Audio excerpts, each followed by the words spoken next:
Hi മക്കളെ, 10ാം class മക്കളായി നിങ്ങളെല്ലാവരും 10ാം ക്ലാസ്സിലോട്ട് നിങ്ങൾ ചുവട് വെച്ച് കഴിഞ്ഞു. നിങ്ങളുടെയൊക്കെ മനസ്സിലുണ്ടാവുന്ന ആദ്യത്തെ ലക്ഷ്യം എന്ന് പറഞ്ഞാൽ എനിക്ക് ഫുൾ A+ നേടിയെടുക്കണം. റിസൾട്ട് വരുമ്പോൾ 10 സബ്ജക്റ്റുകളുടെ നേരിട്ടും A+ എന്ന് പറയുന്ന ഐക്കൺ ഉണ്ടായിരിക്കണം. എനിക്ക് എൻ്റെ പാരൻസിനെയൊക്കെ ഭയങ്കര അധികം പ്രൗഡാക്കി മാറ്റണം എന്നൊക്കെ ആയിരിക്കും, ശരിയല്ലേ? സോ അങ്ങനെ ആഗ്രഹമുള്ള മക്കൾക്ക് വേണ്ടിയുള്ള വീഡിയോ ആണിത്. നിങ്ങളോട് നിങ്ങളുടെ അയൽപക്കക്കാരും കസിൻസും റിലേറ്റീവ്സും ടീച്ചേഴ്സും എല്ലാവരും പറയുന്നൊരു കാര്യമുണ്ട്. 10ാം ക്ലാസ്സാണ് ലൈഫിൻ്റെ ഏറ്റവും വലിയ ടേണിംഗ് പോയിന്റ് എന്ന്. അതിലെന്തെങ്കിലും വാസ്തവം ഉണ്ടോ എന്ന് ചോദിച്ചു കഴിഞ്ഞാൽ അതിനകത്ത് കുറച്ചൊക്കെ വാസ്തവമുണ്ട്.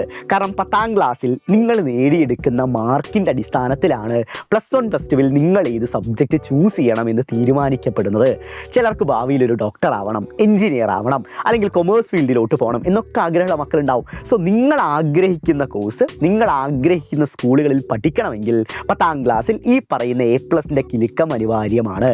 അല്ലെങ്കിൽ ഏത് സ്കൂളിലാണോ ഏത് കോഴ്സിനാണോ വേക്കൻസി ഉള്ളത് അവിടെ പോയി നമ്മൾ പഠിക്കേണ്ടതായിട്ട് വരും. സോ അതിനിട വരുത്തരുത്. നല്ല മാർക്ക് വാങ്ങിയിട്ട് നിങ്ങൾ സ്വപ്നം കാണുന്ന നിങ്ങളുടെ ഡ്രീം കരിയറിലോട്ട് വേണം നിങ്ങൾ ഓരോരുത്തരും നടന്നു നീങ്ങാൻ.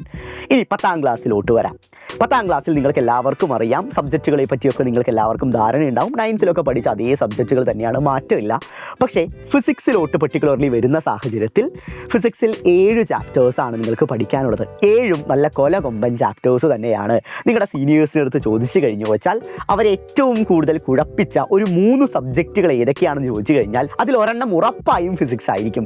എന്തുകൊണ്ടായിരിക്കും അവർ ഫിസിക്സിന് ഇത്രത്തോളം ഇമ്പോർട്ടൻ്റ് ആണ്, അല്ലെങ്കിൽ ഇത്രത്തോളം അവരെ കുഴപ്പിച്ചു എന്നൊക്കെ പറയാനുള്ള സാധ്യത? അതിന് പ്രധാനപ്പെട്ട കാരണം എന്ന് പറഞ്ഞാൽ പലരും എക്സാമിന് 1 മാസം അല്ലെങ്കിൽ 2 മാസം മുൻപാണ് പഠിച്ചു തുടങ്ങുക. സോ അതാണ് നിങ്ങളിൽ പലരും ചെയ്യുന്ന ഏറ്റവും വലിയ തെറ്റെന്ന് പറയുന്നത്. 9ാം ക്ലാസ്സിൽ ചിലപ്പോൾ അത് വലിയ പ്രശ്നങ്ങൾ ഉണ്ടായിട്ടുണ്ടാവണമെന്നില്ല.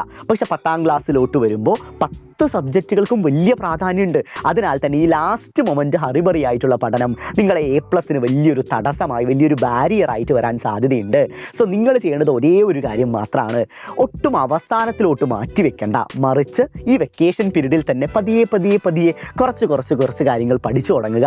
അതായത് ഓരോ ദിവസവും നമുക്ക് വിലപ്പെട്ടതാണ്. വലിയതായിട്ട് ഡീറ്റെയിൽ ആയിട്ട് വെക്കേഷൻ പീരീഡിൽ പഠിക്കണമെന്നല്ല, ഓരോ ചാപ്റ്റേഴ്സിൻ്റെയും ബേസിക് കാര്യങ്ങളൊക്കെ പഠിക്കുക. സ്കൂൾ തുറക്കുമ്പോഴേക്കും ആദ്യത്തെ എല്ലാ സബ്ജക്റ്റിൻ്റെയും ആദ്യത്തെ ഓരോ ചാപ്റ്റേഴ്സെങ്കിലും പഠിച്ച് സെറ്റാക്കി വെക്കുക.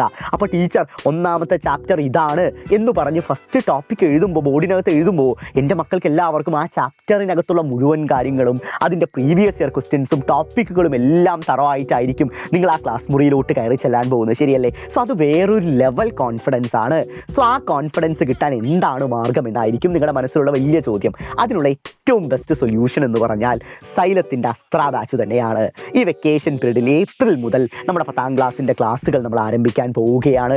സോ എല്ലാവരും ഉടൻ തന്നെ താഴെ കാണുന്ന നമ്പറിൽ കോൺടാക്ട് ചെയ്ത് നിങ്ങളുടെ അഡ്മിഷൻ ഉറപ്പാക്കുക എന്നാണ് എനിക്ക് പറയാനുള്ളത്. സോ അസ്ത്ര ബാച്ചിൻ്റെ ഫീച്ചേഴ്സ് എന്തൊക്കെയാണ് എന്നായിരിക്കും അടുത്ത സംശയം, അല്ലേ? ഡെയിലി നിങ്ങൾക്ക് ലൈവ് ക്ലാസ്സുകൾ ഉണ്ടായിരിക്കും, റെക്കോർഡഡ് ക്ലാസ്സുകൾ ഉണ്ടായിരിക്കും, എക്സാമുകൾ ഉണ്ടായിരിക്കും, ഇൻസ്റ്റാ ലേൺ, മൈൻഡ് മാപ്പ് തുടങ്ങിയ ഒട്ടേറെ ഫീച്ചേഴ്സാണ് അസ്ത്ര ബാച്ചിൽ നിങ്ങൾക്ക് ലഭിക്കാൻ പോകുന്നത്. കേരളത്തിലെ ഏറ്റവും മികച്ച 10ാം ക്ലാസ്സിൻ്റെ ബാച്ചാണ്. സോ എല്ലാവരും ഉടൻ തന്നെ താഴെ കാണുന്ന നമ്പറിൽ കോൺടാക്ട് ചെയ്യുക, അഡ്മിഷൻ ഉറപ്പാക്കുക. നമ്മളെല്ലാവരും ഉണ്ടായിരിക്കും, ഉഷാറാക്കാം. ഫിസിക്സ് നമുക്ക് തൂക്കിയടിക്കാം. കൂടെ ഉണ്ട് മക്കളെ. So love you all. By.